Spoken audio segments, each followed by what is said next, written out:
27वीं आईनी तरमीम मंजूर करवाने का मिशन। हुकूमत ने राब्ते तेज कर दिए। वज़ीर-ए-आज़म शहबाज शरीफ से इत्तेहादी जमातों के वफूद की मुलाकातें जारी हैं। शहबाज शरीफ से MQM के 7 रुकनी वफ्द की मुलाकात हुई है। MQM वफ्द की आर्टिकल 140A में तरमीम शामिल करने की सिफारिश। पीपल्स पार्टी के वफ्द की भी मुलाकात हुई। पीपल्स पार्टी के वफ्द में राजा परवेज अशरफ, शेरी रहमान और नवीद कमर शामिल थे। वज़ीर-ए-आज़म से IPP और काफ लीग के वफूद की भी मुलाकात हुई। वज़ीर-ए-आज़म से बलूचिस्तान अवामी पार्टी के वफ्द की मुलाकात। वफाकी वज़ीर खालिद मक्सी और सेनेटर मंजूर काकड़ भी वफ्द का हिस्सा थे। वज़ीर-ए-आज़म ने BAP वफ्द को 27वीं आईनी तरमीम पर एतमाद में लिया। BAP वफ्द का वज़ीर-ए-आज़म से बलूचिस्तान की सूबाई और कौमी असम्बली नशिस्तें बढ़ाने का मुतालबा। इसके अलावा पाकिस्तान मुस्लिम लीग ज़िया के रुकन कौमी असम्बली एजाजुल हक, नेशनल पार्टी के रुकन कौमी असम्बली मीर पलीन बलोच और अवामी नेशनल पार्टी के सदर सेनेटर एमल वली खान और सेनेटर उमर फारूक की अलग अलग मुलाकातें हुई। इन मुलाकातों में मुजव्विज़ा 27वीं आईनी तरमीम पर गुफ्तगू और मुशावरत की गई। वज़ीर-ए-आज़म शहबाज शरीफ ने कल काबीना का इजलास भी तलब कर लिया। 27वीं आईनी तरमीम पर पाकिस्तान पीपल्स पार्टी की बड़ी बैठक। पाकिस्तान पीपल्स पार्टी की सेंट्रल एग्जीक्यूटिव कमेटी का इजलास जारी। सदर ममलिकत आसिफ अली जरदारी और चेयरमैन पीपल्स पार्टी बिलावल भुट्टो भी इस इजलास में शरीक थे। CEC को आईनी तरमीम पर हुकूमती ड्राफ्ट पर एतमाद में लिया जाएगा। इसी पर मज़ीद तफसीलात जान लेते हैं। मोहम्मद अरशद हमारे साथ मौजूद है। जी अरशद, आगाह कीजिएगा। तरमीम के हवाले से पाकिस्तान पीपल्स पार्टी की सेंट्रल एग्जीक्यूटिव कमेटी का इजलास जारी है। पाकिस्तान पीपल्स पार्टी के चेयरमैन बिलावल भुट्टो जरदारी इस इजलास में शरीक हैं, जबकि मामले की हसासियत की वजह से सदर पाकिस्तान आसिफ अली जरदारी भी इस इजलास में लास्ट में शरीक हुए हैं। पीपल्स पार्टी की कानूनी टीम इस इजलास में मौजूद है, जो कि तमाम तर अरकान को मुजव्विज़ा 27वीं आईनी तरमीम के हवाले से आगाही दे रही है। पाकिस्तान पीपल्स पार्टी की जानिब से ये उसूली मौक़िफ़ पहले ही सामने आ चुका है कि वो 18वीं तरमीम या सूबाई खुद मुख्तारी के ऊपर किसी भी किस्म का कोई कॉम्प्रोमाइज़ नहीं करेगी। जबकि अगर इजलास की सूरत हाल के हवाले से अगर मैं आपको बताऊं तो जो ज़राए हमारे हैं उस हवाले से बताते हैं कि इजलास में बताया गया कि तरामीम के ड्राफ्ट में इलेक्शन कमीशन से मुतालिक जो है वो शिके हैं। इजलास में राय दी गई कि चीफ इलेक्शन कमिश्नर मेंबरान इलेक्शन कमीशन के इंतखाब में रुकावटें जो हैं वो दूर होनी चाहिए। ज़राए के मुताबिक सूबों के मालियाती शेयर में कमी के हवाले से अरकान CEC ने भी जो है उसमें सवालात किए, जिस पर सीनियर रहनुमाओं ने कहा कि सूबाई खुद मुख्तारी NFC पर हमारा मौक़िफ़ वाज़ेह है और वो कबूल भी किया जाएगा। अरकान को इजलास में यह भी बताया गया कि नून लीग और दीगर तमाम स्टेक होल्डर्स के साथ भी ड्राफ्ट की बेशतर शिकों पर मुस्बत बातचीत हुई है। तो इजलास ये जारी है, जिसमें कानूनी माहिरीन की जानिब से मज़ीद जो कि पाकिस्तान पीपल्स पार्टी की CEC का और मुमकिना तौर पर क्या लामल तय किया जाएगा वो इसके बाद पता चलेगा। आप हमें अपडेट कर रहे थे अरशद, बहुत शुक्रिया। रहनुमा पीपल्स पार्टी शाजिया मरी ने कहा कि 27वीं आईनी तरमीम से पहले ही कयास आराइयाँ की जा रही हैं। पाकिस्तान पीपल्स पार्टी NFC और सूबाई खुद मुख्तारी से पीछे नहीं हटेगी। पाकिस्तान पीपल्स पार्टी ने सूबों को 18वीं तरमीम की शक्ल में खुद मुख्तारी दी। पाकिस्तान पीपल्स पार्टी सूबों को दिए गए इख्तियारात कभी वापस नहीं ले सकती। पाकिस्तान पीपल्स पार्टी जिन असूलों पर सियासत कर रही है उससे पीछे नहीं हटेगी। वो कराची में मीडिया टॉक कर रही थी।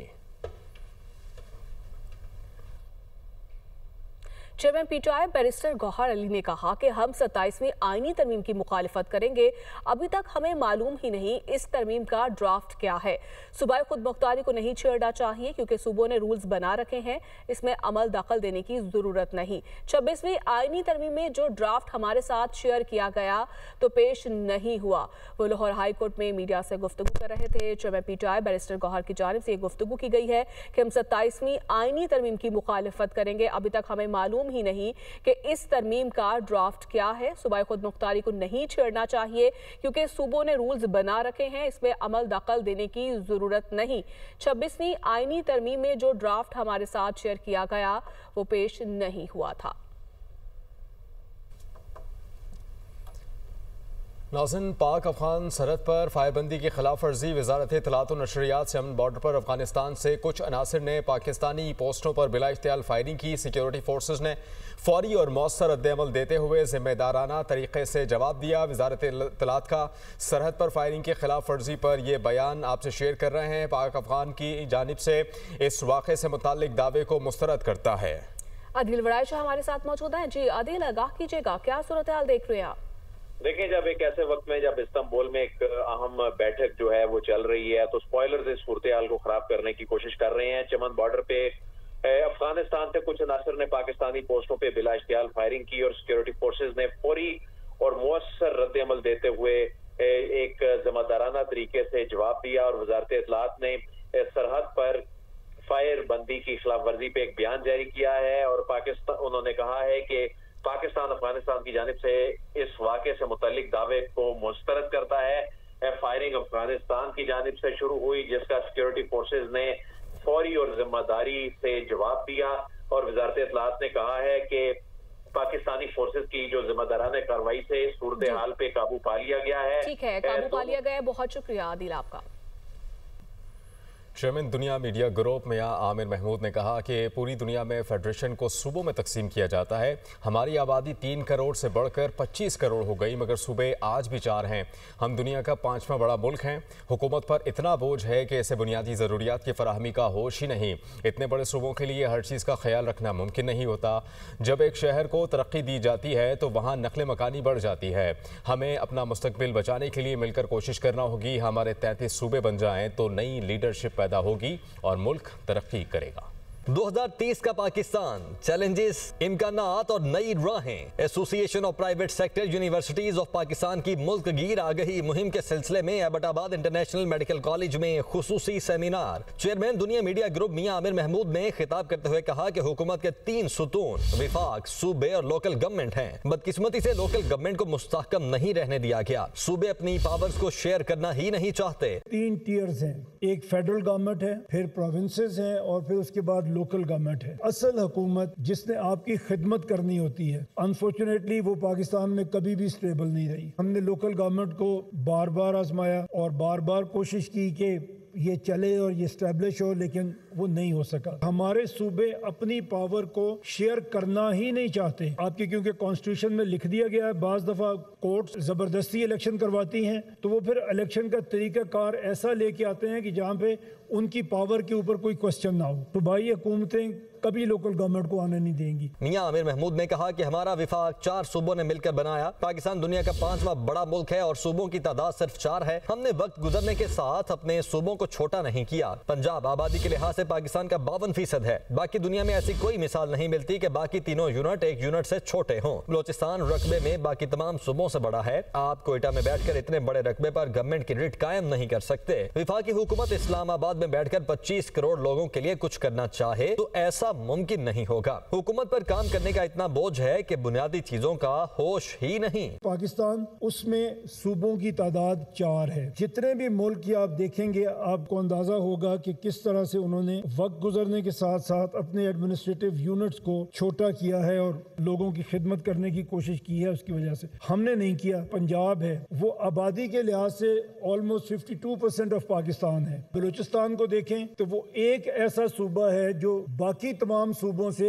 रकबे में इतना बड़ा है। वहां पे हमें प्रॉब्लम क्या आती है, कोयटा में बैठ के जब आप काम करना चाहते हैं तो इतने बड़े, इतने दूर तक गवर्नमेंट की रेट ही कायम नहीं रहती। जैसे हमारी हुकूमत अगर इस्लामाबाद में बैठ के पूरे पाकिस्तान में 25 करोड़ लोगों के लिए कुछ करना चाहे तो वो मुमकिन नहीं होगा। चेयरमैन दुनिया मीडिया ग्रुप का कहना था कि खैबर पख्तूनख्वा की सारी तरक्की पेशावर में नजर आएगी। पेशावर की भी हालत इतनी अच्छी नहीं। पंजाब हुकूमत काफी काम कर रही है, लेकिन लाहौर से बाहर निकले तो वैसी तरक्की नजर नहीं आएगी। कराची से बाहर निकले तो पूरा सिंध कच्ची आबादी का मंजर पेश करेगा। जब एक शहर को तरक्की देते हैं तो वो भी ज्यादा नकल मकानी होने की वजह से तरक्की नहीं करता। मैं आज जैसे इलाके में हूँ जहाँ अलग सूबे की तहरीक चल रही है। हम आज आपकी तहरीक में शामिल होने आए हैं। हम कह रहे हैं कि पाकिस्तान के हर डिवीजन को सूबा बनाएं। केपी ने जितनी भी तरक्की की है उसमें मोस्टली सारी तरक्की आपको पेशावर में नजर आएगी। इसी तरह लाहौर से बाहर आप निकलेंगे तो पंजाब में आपको वो तरक्की नजर नहीं आएगी जो लाहौर में है।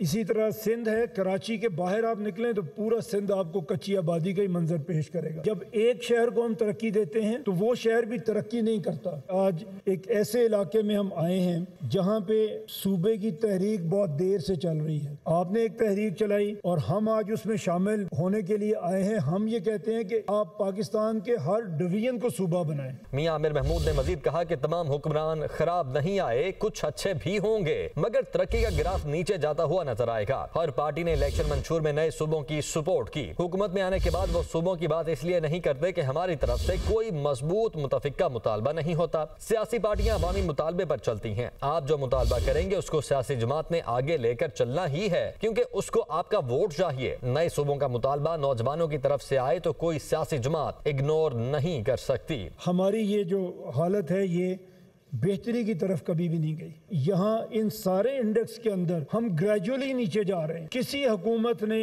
इनको बेहतर करने की कोशिश की होगी, मैं किसी की नीयत पे बात नहीं करता, बट ये हो नहीं सके। हर पार्टी ने नए सूबों की सपोर्ट की है, लेकिन हुकूमत में आने के बाद वो इस पे अमल नहीं करते। इसलिए अमल नहीं करते कि हमारी तरफ से एक सस्टेन्ड एफर्ट नहीं रहती। जो पॉलिटिकल पार्टीज हैं वो अवामी मुतालबे के ऊपर चलती हैं। आप जो मुतालबा करेंगे वो सियासी जमात को आगे लेके चलना है, अगर उसने आपका वोट लेना है। अगर आप लोग इस बात को समझें कि ये हमारे लिए अच्छी है और आपकी तरफ से मुतालबा है, तो कोई सियासी जमात इसको इग्नोर नहीं कर सकती। चेयरमैन दुनिया मीडिया ग्रुप का यह भी कहना था कि हमारे पास लीडरशिप डेवलपमेंट का कोई तरीकाकार नहीं। हमारी लीडरशिप खुद को अवाम में मनवाकर काम करके नहीं आती। दुनिया में सियासी लीडरशिप मिडिल क्लास से आती है। हमारे सिस्टम में मिडिल क्लास आदमी सियासत में आगे बढ़ ही नहीं सकता। बड़े बड़े सियासतदान किसी को सामने नहीं आने दे रहे। ये वजीर आजम भी बने, हमें कोई एतराज नहीं। हम चाहते हैं हमारे नौजवान मेहनत करें, कम अज कम वजीर आला बने। अच्छी बात है खैबर पख्तूनख्वा में मिडिल क्लास से लीडरशिप आई। न्यूयॉर्क के नौमुंतखब मेयर में काबिलियत थी। उसने शहर के अमीर तरीन तबके के खिलाफ मुहिम चलाई और वो